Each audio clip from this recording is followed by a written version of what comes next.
The great council chamber was filled with worried voices. Representatives from dozens of alien species crowded around the central platform, their translators buzzing with fear and concern. In the middle of the chamber, a hologram displayed a planet. It was dark and ugly, with swirling clouds of yellow and green gas. Ambassador Tellus stood on the platform. He was a Varani, tall and thin, with pale blue skin that seemed almost transparent. His three-fingered hands shook as he spoke. "Please, honored council members," Tellus said, his voice breaking. "Our mining colony on Kalora 7 is under attack. The Skrull raiders came 3 days ago. We are running out of time." The hologram changed to show desperate messages from the colony. Alien faces filled with terror begged for help. In the background, explosions could be heard. Children were crying. A Pilthian counselor rose from his seat. The Pilthians were short and round, covered in soft gray fur. "How many colonists are trapped?" he asked. "Over 600 souls," Tellus replied. "Mostly Varani and Pilthian families. They are hiding in the shelters, but the shields are failing. The Skrull are breaking through." "We must send our defense fleet," another counselor said. But everyone in the room knew the truth. The defense fleet was 3 weeks away. The colony did not have 3 weeks. They might not even have 3 days. "There is another problem," Tellus continued. He looked sick as he spoke. "Kalora 7 is a Deathworld-class planet. The gravity is 1.3 times standard. The atmosphere is filled with poison.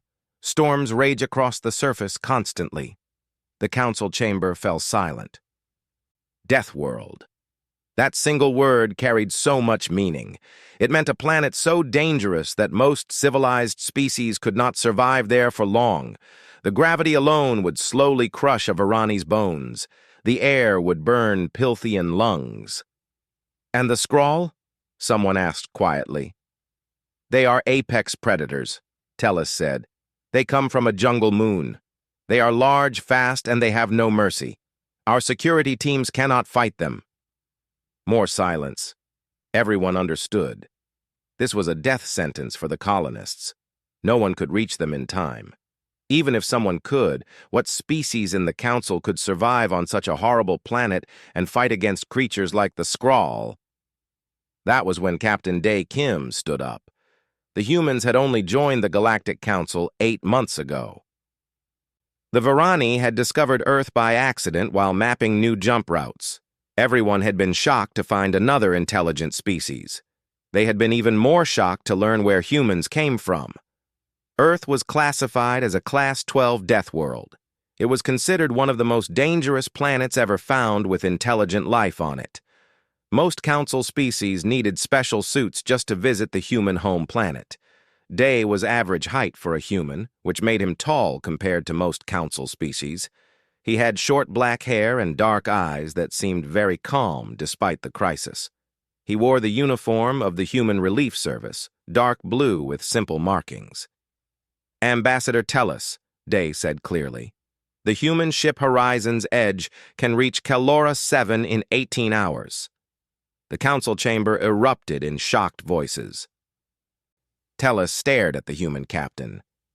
"Captain Kim," Tellus said carefully, "perhaps you do not understand. Kalora 7 is extremely dangerous. The conditions there would kill most of my people within hours, even with protective equipment. And the Skrull. They are not like anything humans have encountered before." Day smiled slightly. It was not an unkind smile, but it made some of the nearby aliens nervous. Humans had teeth that looked very sharp when they smiled. "Ambassador, I understand perfectly," Day said. "You have 600 civilians who need immediate evacuation. You have hostile forces that need to be dealt with. And you have a planet with heavy gravity, toxic air, and bad weather." He paused. "This is exactly the kind of situation my crew is trained for." A Pilthian counselor spoke up, his voice shaking. "But Captain, the gravity alone is less than Earth's gravity," Day finished. "Earth's standard gravity is 1.0. Kalora 7 is 1.3. My crew trains regularly in 1.5 gravity environments. The council members looked at each other in disbelief. One of the Varani representatives pulled up data on his tablet. But the atmosphere? It contains methane and sulfur compounds. It would be toxic to breathe. We'll use breathers, Day replied simply. Standard equipment for hostile environments.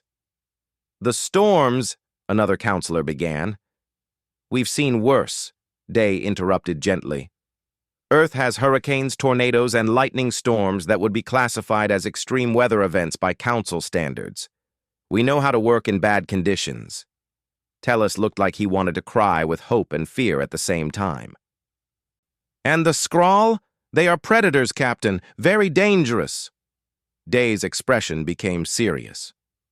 Ambassador, humans are also predators. We will handle it. The way he said it made several council members step back nervously. They had read about human history.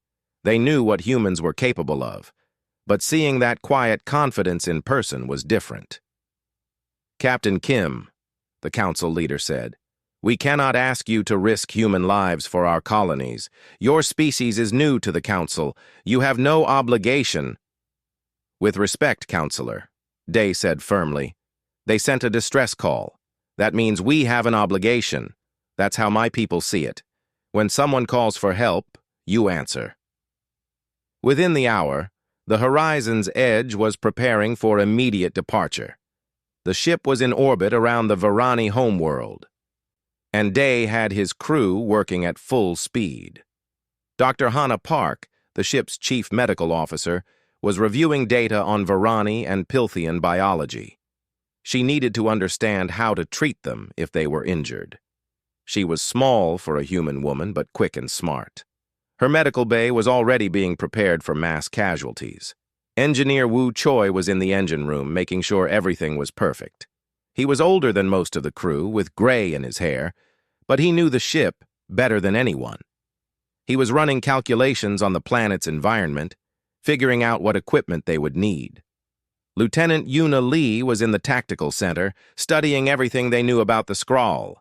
She had been in Earth's Special Forces before joining the relief service. She knew how to fight, and she knew how to win. The data on the Skrull worried some of the crew, but not Yuna. She had fought worse things during her military career. 6 hours after the council meeting, the Horizon's Edge was ready to depart. Day stood on the bridge, looking at his crew of 50 humans. They all knew what they were heading into. They all volunteered anyway. All stations report ready, Captain, Aaron Song said from the communications console. Take us out, Day ordered. Maximum safe speed to Kalora 7. The ship moved away from the Varani homeworld and jumped to faster-than-light travel. Behind them, the Galactic Council watched in amazement. The humans had mobilized a full rescue mission in 6 hours. Most council species needed days just to prepare for such a trip.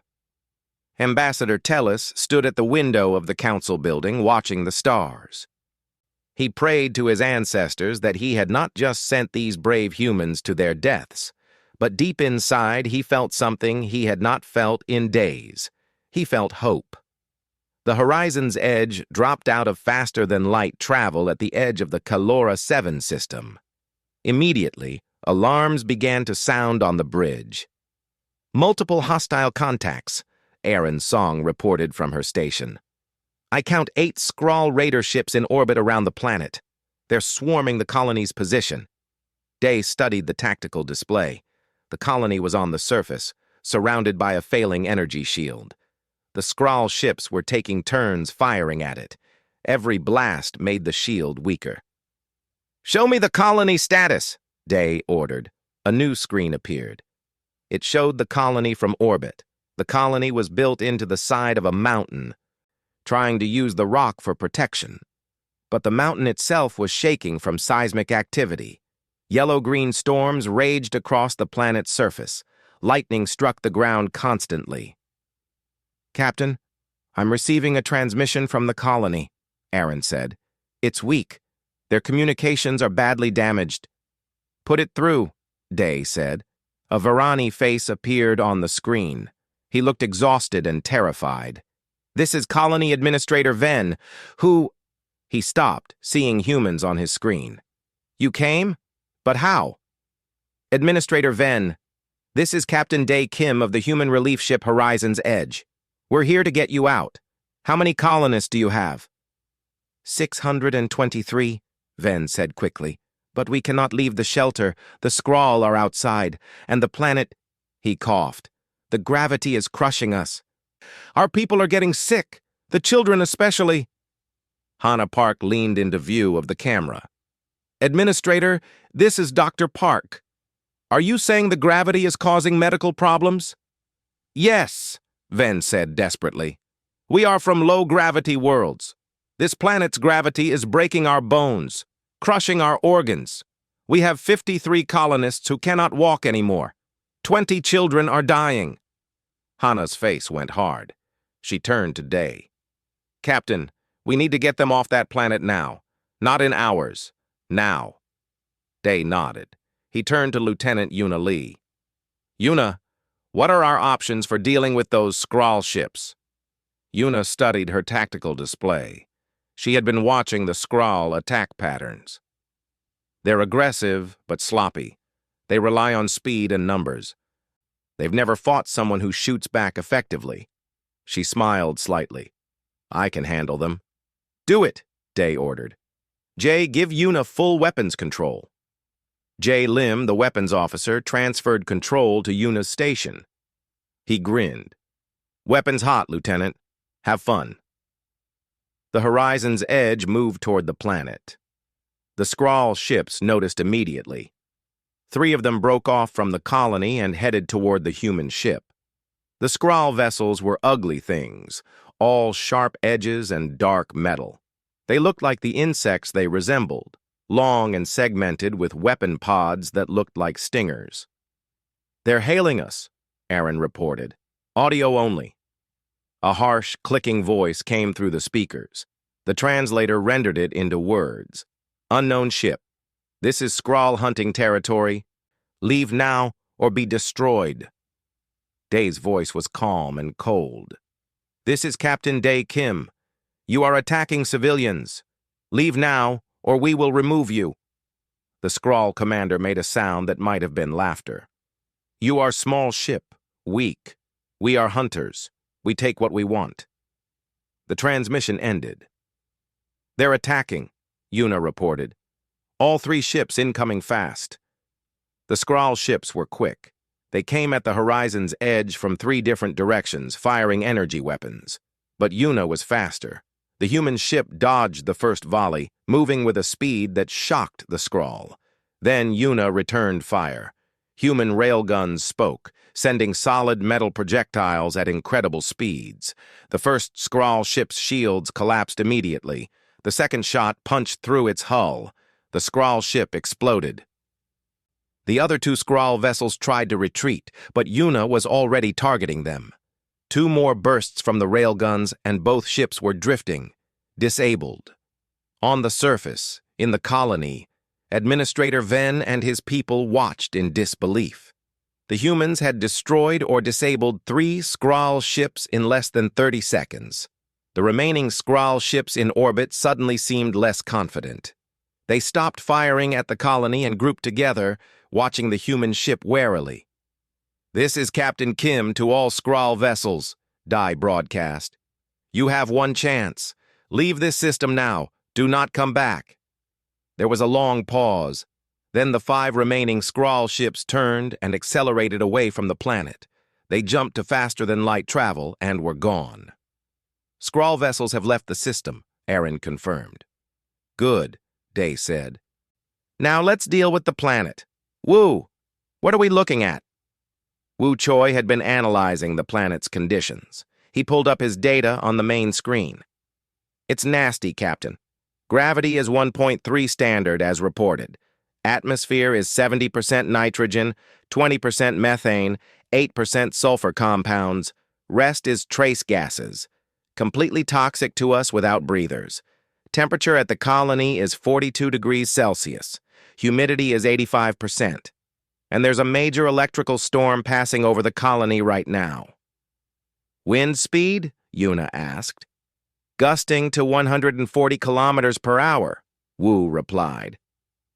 Several of the bridge crew smiled. On Earth, that would be a strong storm, but nothing they had not trained for.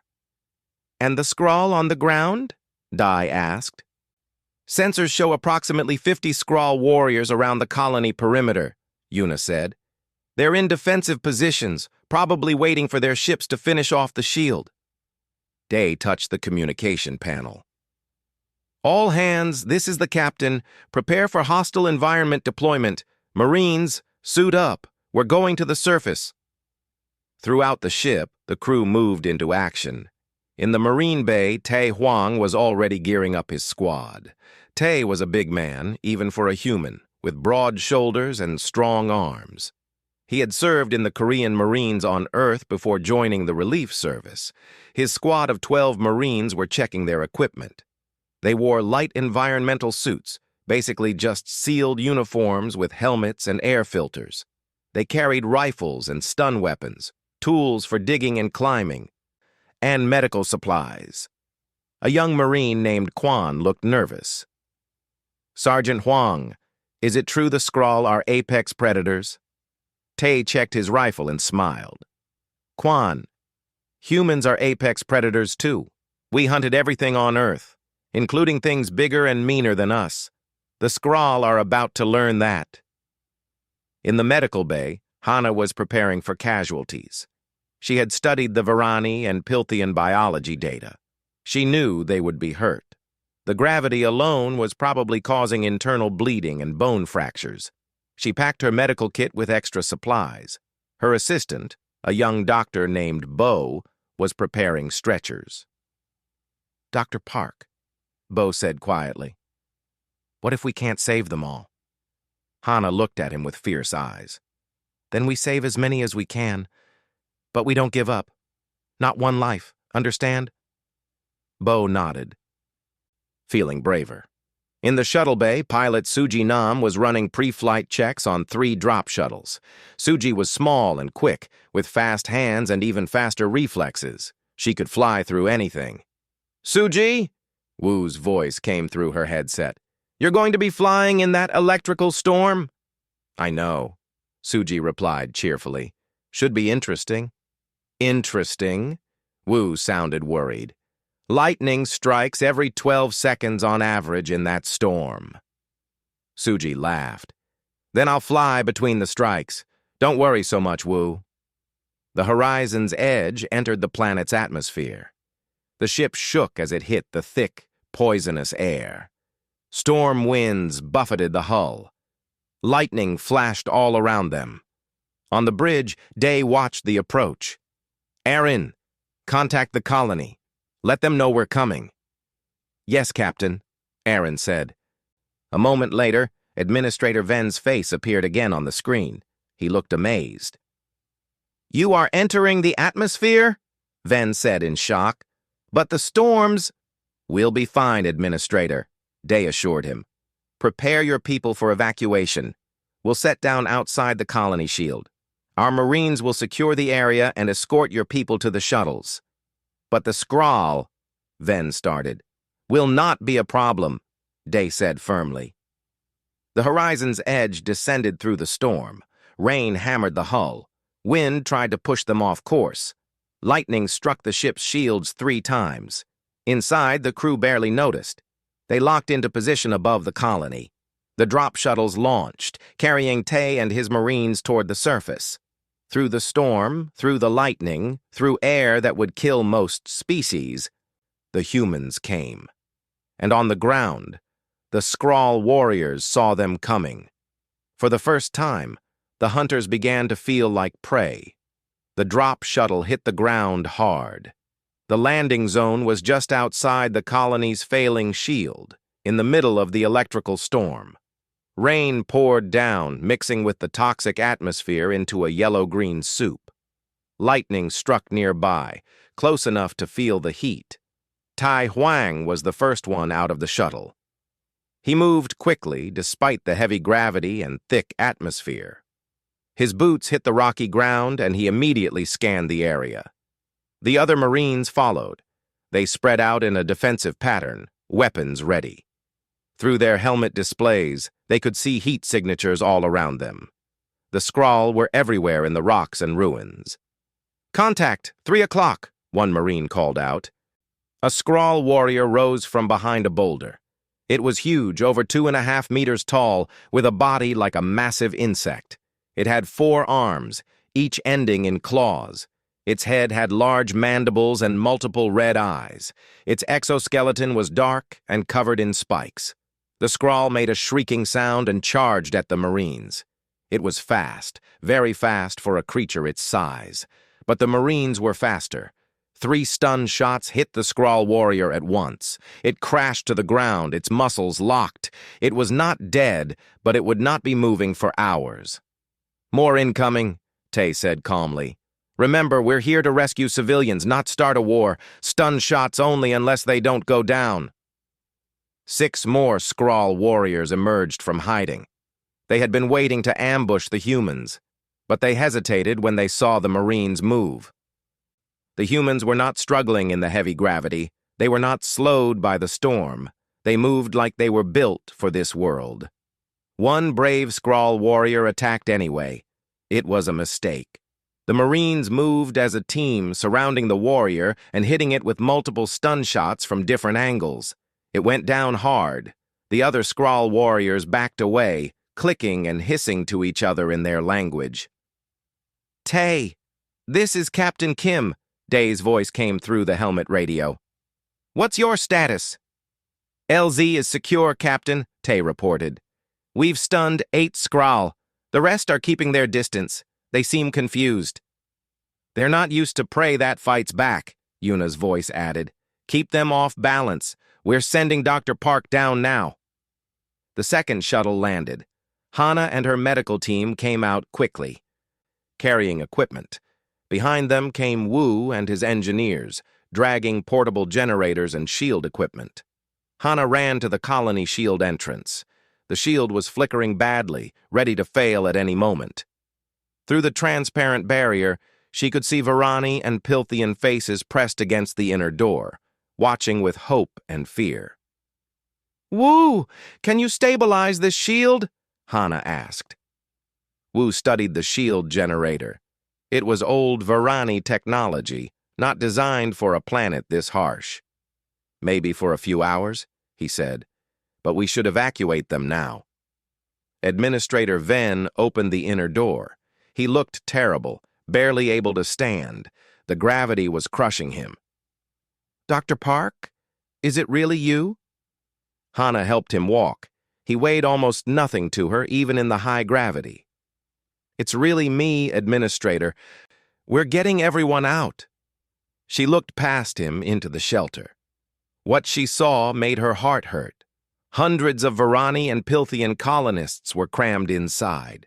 Many were lying down, unable to stand. The children were crying in pain.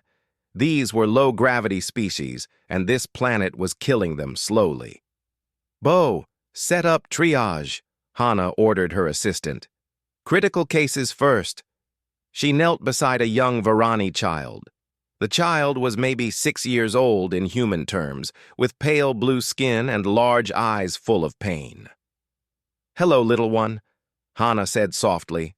"My name is Hana. Does it hurt?" The child nodded, tears streaming down. "My legs hurt.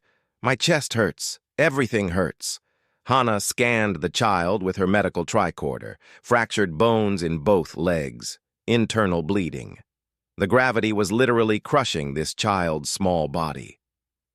"I know, sweetheart. But we're going to take you somewhere safe, somewhere with less gravity. Can you be brave for me?" The child nodded again. Hana looked at Bo. "We need to move the children first. They can't survive much longer here." While Hana worked, a priority message came through today on the horizon's edge. It was from Administrator Ven. "Captain Kim, there is something you must know," Ven said, his voice shaking. 200 colonists are trapped in the mining shaft, Sector 7. A cave-in blocked the exit 3 days ago. We tried to dig them out, but the Skrull attacks forced us to stop. They have air for maybe 12 more hours. Dai felt his stomach tighten. How deep is the shaft? 2 kilometers straight down, Ven said, and the entire area is unstable. Earthquakes happen every few hours. We could not risk sending anyone down. The Skrull control the surface area around the shaft entrance. Day called Hyun Kong, his rescue specialist. Hyun was a lean man with strong hands and calm eyes. Before joining the relief service, he had been a professional climber on Earth. He had climbed mountains that would terrify most council species. Hyun, we have people trapped in a mining shaft, 2 kilometers deep, unstable rock, active seismic zone, Day explained. Can we reach them? Hyun studied the data. Yes, he said simply. I'll need 4 people and climbing equipment. Give me 3 hours. You have 2, Day said. They're running out of air. Then we better hurry, Hyun replied with a slight smile. Hyun assembled his team quickly. He picked 3 Marines who had climbing experience and 1 engineer. They gathered ropes, harnesses, lights, and breathers. They also brought portable oxygen generators to help the trapped colonists once they reached them. Field medic Narration insisted on going too. She was small but tough, with gentle hands and a will of iron. If they've been trapped for 3 days, they'll need medical attention, she said firmly. The rescue team took a ground transport to the mining shaft entrance. Tay sent a squad of Marines with them to clear any Skrull from the area. When they arrived, they found 6 Skrull warriors guarding the shaft entrance. The Skrull saw the humans coming and prepared to attack. But when they saw how the humans moved through the storm, how they carried heavy equipment like it weighed nothing, the Skrull hesitated. The Marines did not hesitate. They advanced steadily, stun weapons ready. The Skrull warriors looked at each other, made clicking sounds, and then retreated into the rocks. They were hunters, and hunters knew when to back away from dangerous prey. Hyun looked down the mining shaft. It was a straight drop into darkness, with rough walls and loose rocks. Thunder rumbled overhead. The ground shook with a minor earthquake. Beautiful, Hyun said sarcastically. A dark hole in unstable rock during an earthquake. My favorite.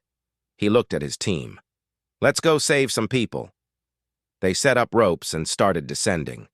The shaft was narrow and rough. Rocks fell constantly, shaken loose by the seismic activity. The toxic atmosphere grew thicker as they went deeper. Nari went down with them, her medical pack strapped to her back. She had never done anything like this before, but she would not let that stop her. People needed help. After an hour of careful descent, they heard voices below. Weak voices, calling for help in the Varani language. We're here, Hyun shouted down. Human rescue team, we're coming to get you. There was a moment of shocked silence. Then crying. Happy crying. They reached the trapped colonists at the bottom of the shaft. 200 Varani and Pilthian miners and their families were crammed into a small space behind a cave-in. They had almost no air left. The gravity had been crushing them for days. Many could not move. Nari immediately started treating the worst cases. She set up the portable oxygen generator, giving them clean air to breathe. The colonists gasped in relief. How do we get them up? One of the Marines asked, looking at the long climb back to the surface. Hyun was already setting up a pulley system with the ropes. One at a time. The healthy ones can climb with help. The injured ones we carry. It took 3 hours. 3 hours of hard, dangerous work. They had to stop twice when earthquakes shook the shaft, sending rocks falling around them. Once, a large boulder fell directly at Nari while she was treating a patient. A Marine caught it with his bare hands and threw it aside. The Varani miners watched in amazement. These humans were performing impossible rescues in impossible conditions and making it look routine. Back at the main colony, Hana was evacuating the civilians to the shuttles. The children went first, carried gently by Marines who treated them like precious cargo. Then the elderly and injured, The Varani and Pilthians weighed so little in human hands. One elderly Pilthian grabbed Hana's arm as she helped him to a shuttle. "Why?" he asked. "Why do you risk your lives for us? You do not know us." Hana smiled at him kindly. "You called for help," she said simply. "That's all we need to know." By the time night fell on Kalora 7, all 623 colonists from the main shelter were safe on the horizon's edge, and Hyun's team was bringing up the last of the 200 miners from the deep shaft. 0 casualties, every single person saved. The Skrull warriors watched from the rocks as the humans worked. They did not attack again. These strange creatures from another world had done something the Skrull thought impossible. They had come to a death world and made it look easy.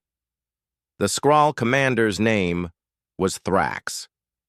He stood in the command center of his ground base, watching the humans on his monitors. His mandibles clicked with frustration and growing fear. "Report," he ordered his subordinate. "The humans have evacuated all colonists from the main shelter," the subordinate said nervously. "They are now extracting the miners from the deep shaft. Our warriors cannot stop them." Thrax slammed one of his 4 fists on the console. "Impossible! We are Skrull! We are the hunters of 3 star systems. These humans are small, soft creatures." But the monitors showed the truth. The humans were not soft. They moved through conditions that even Skrull warriors found difficult. The gravity that exhausted his troops seemed to have no effect on them. The toxic storms they used for cover. And worst of all, they did not stop. They worked for hours without rest, tireless like machines. "Gather all warriors," Thrax ordered. "We attack with full force. Kill the humans. Recapture the colonists." Within an hour, 50 Skrull warriors were assembled. They were the best fighters, each one a veteran of dozens of raids. They moved out into the storm, heading toward the human position. On the horizon's edge, Yuna saw them coming on her sensors. She called Day immediately. "Captain, all Skrull forces are moving toward our people on the ground. They're attacking in full strength." Day was in the shuttle bay, helping coordinate the evacuation. "Tay, you're about to have company. 50 hostiles incoming." Tay's voice came back calm and steady. "Understood, Captain. We'll handle it." Tay gathered his Marines. They had been working non-stop for hours, but none of them looked tired. They checked their weapons and prepared for combat. "Listen up," Tay said. "The Skrull are coming at us hard. They want to take back the colonists. That's not going to happen. Yuna, what do we know about Skrull combat tactics?" Yuna had been studying the Skrull carefully. "They're ambush predators," she explained through the radio. "They evolved to hunt prey that runs away.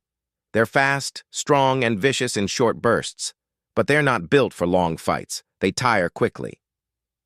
"So we use endurance tactics," Tay said, understanding. "We don't meet them head-on. We make them chase us. We wear them down." "Exactly," Yuna confirmed. "Humans are pursuit predators. We're built to run all day. They're not." Wu added his analysis. "Also, this planet itself is harder on them than on us. Their home moon has 0.7 gravity. This is 1.3. That's almost twice what they're used to. Every movement costs them more energy." Jay spoke up from the weapons station. "I can help. I've been mapping the terrain. There are unstable areas we can use, weak rock, gas pockets, areas prone to lightning strikes." "Send the data to my team," Tay ordered. "We'll use this planet against them." The Skrull attack came fast. 50 warriors charged out of the rocks, shrieking their war cries. They expected the humans to panic, to run, to be easy prey. Instead, the Marines opened fire with precision. Stun rounds and regular ammunition hit the Skrull warriors in coordinated bursts. 5 Skrull went down immediately. The rest kept coming, but the humans did not stand and fight.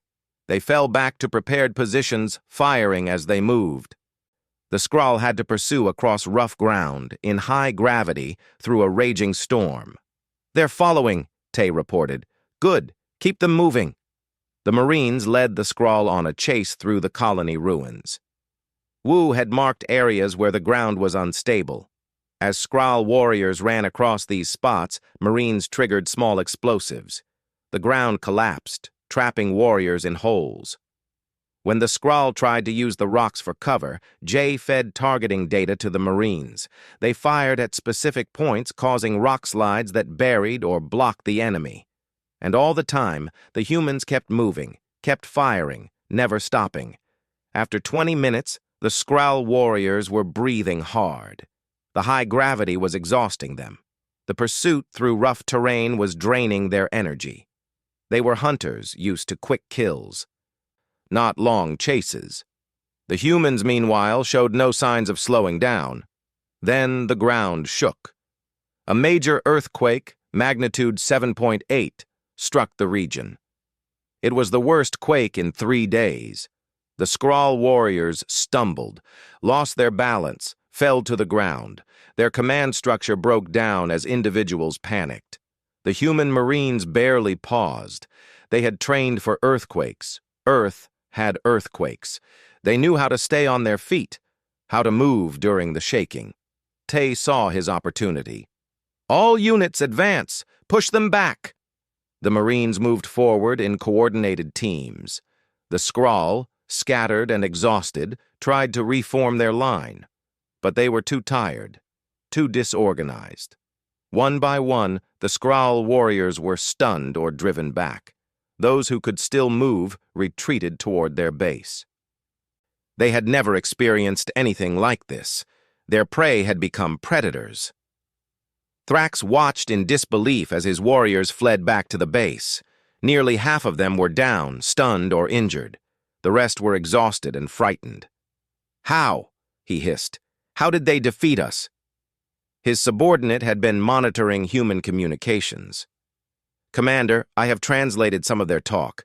They mentioned something called Earth. I looked it up in our database." A file appeared on Thrax's screen.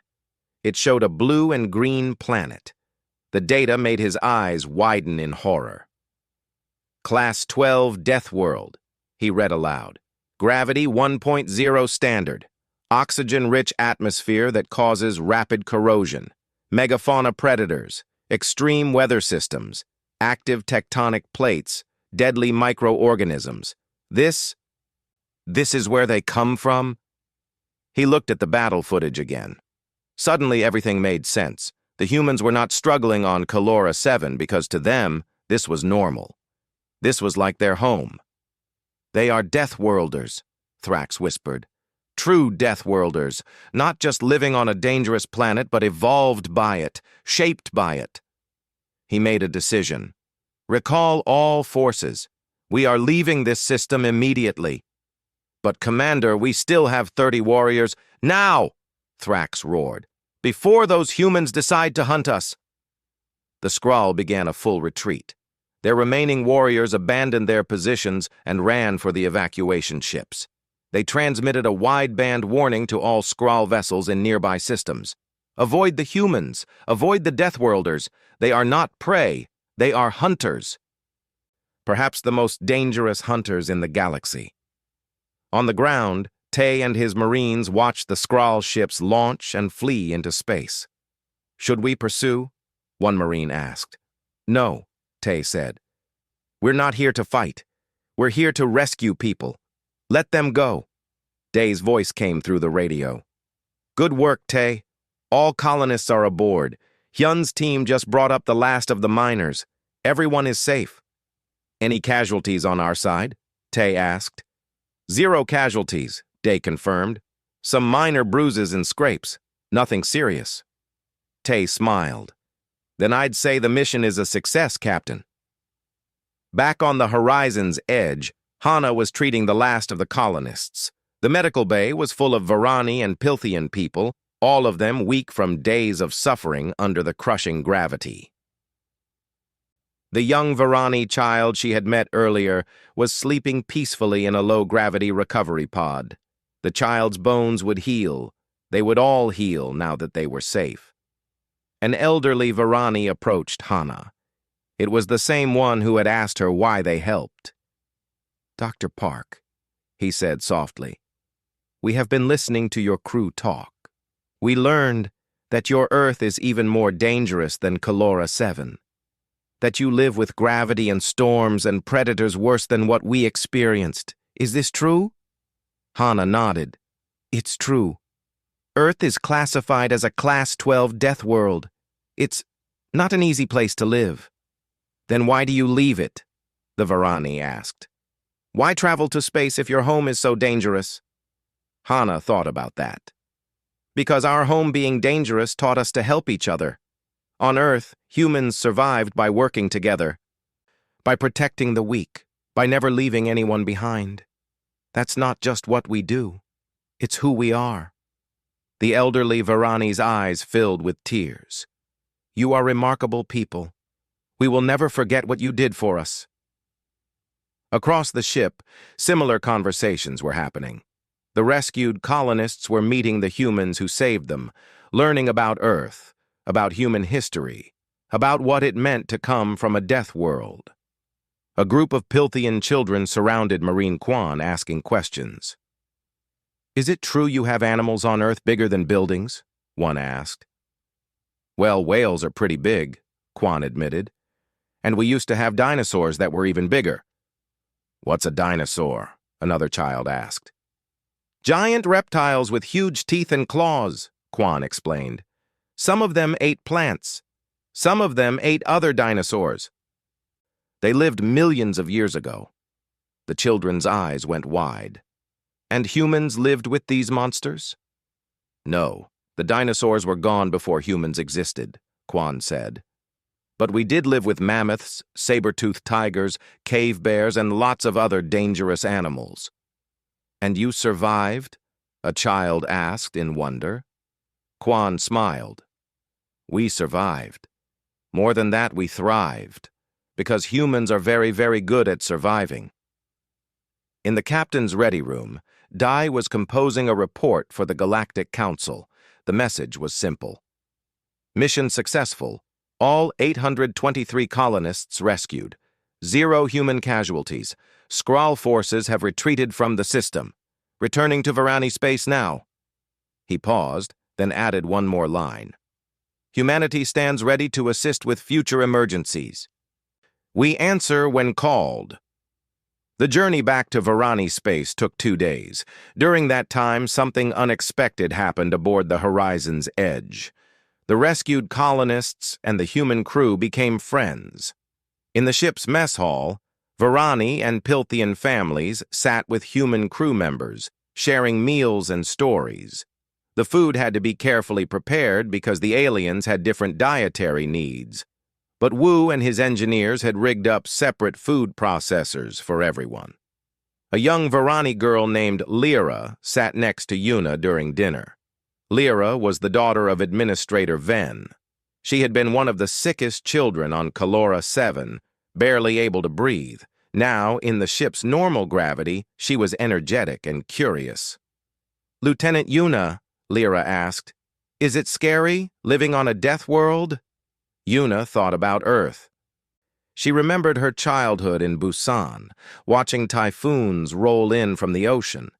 She remembered camping in the mountains during earthquake season. She remembered all the things that most species would consider terrifying. "Sometimes," Yuna admitted, "but it's also beautiful. We have oceans that stretch forever, mountains that touch the sky, forests full of life. Yes, there are dangers, but there's also wonder." "Do you miss it?" Lyra asked. "Every day," Yuna said with a smile.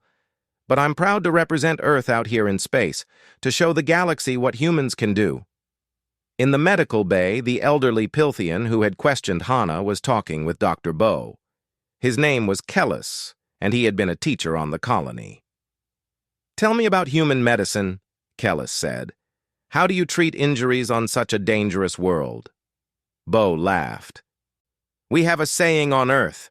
What doesn't kill you makes you stronger. Human medicine had to get very good very fast because our planet kept trying to kill us. Diseases, injuries, toxins, we learned to fight them all. And now you use that knowledge to help us, Kelly said thoughtfully. You turned your survival skills into healing skills. That's a nice way to put it, Bo agreed. In the engineering section, Wu was giving a tour to a group of Varani engineers. They were fascinated by human technology. But this makes no sense, one Varani engineer said, looking at the ship's power systems. These components are rated for extreme stress, far more than needed for normal space travel. Why? Wu grinned. Because on Earth, everything is built to survive extreme stress. Our buildings have to withstand earthquakes. Our vehicles have to work in deserts and ice storms. Our ships are built the same way. We over-engineer everything because we're used to things breaking. Remarkable, the Varani engineer murmured. You build expecting disaster. We build expecting to survive disaster, Wu corrected. There's a difference. On the bridge, Captain Day received a priority transmission from the Galactic Council. It was Ambassador Tellus. Captain Kim, Tellus said, and his voice was full of emotion. The Council has been watching your mission. We saw everything through your ship's logs and the colonists' recordings. We cannot believe what we witnessed. We just did our job, Ambassador, Day said modestly. No, Tellus said firmly. You did the impossible. You went to a death world in the middle of a war zone during a massive storm and rescued over 800 people without losing a single life, not one. Do you understand how extraordinary that is? Day shrugged. We're trained for emergency response. Difficult conditions are expected. Tellus made a sound that might have been a laugh or a sob. Captain, most council species would not even land on Calora 7. The Skrull are considered extremely dangerous raiders. You defeated them in 30 minutes. You treated conditions that would kill most of us like they were routine. What happens now? Day asked. The council wants to meet with you formally, Tellus said. All members, this is very important. 2 days later, the Horizon's Edge arrived at the Varani homeworld. This time, they were not alone. Hundreds of ships surrounded them, creating an honor guard. Every council species had sent vessels to welcome them. As the human ship approached the orbital station, crowds gathered on the viewing platforms. The news had spread throughout the galaxy.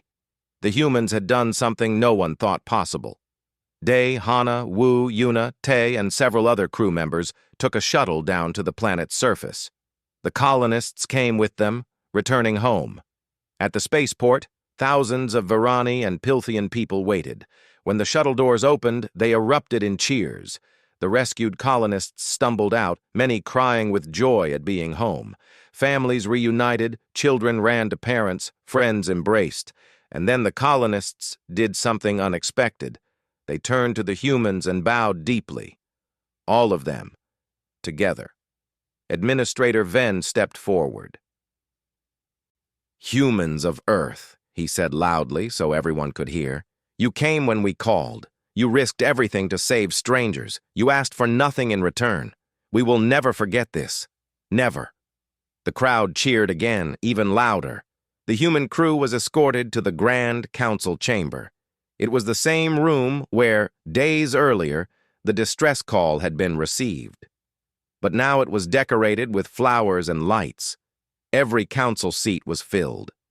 The council leader, an ancient Varani named Salis, stood to address them. Captain Day Kim and crew of the Horizon's Edge, Salis began. You have shown us something we had forgotten.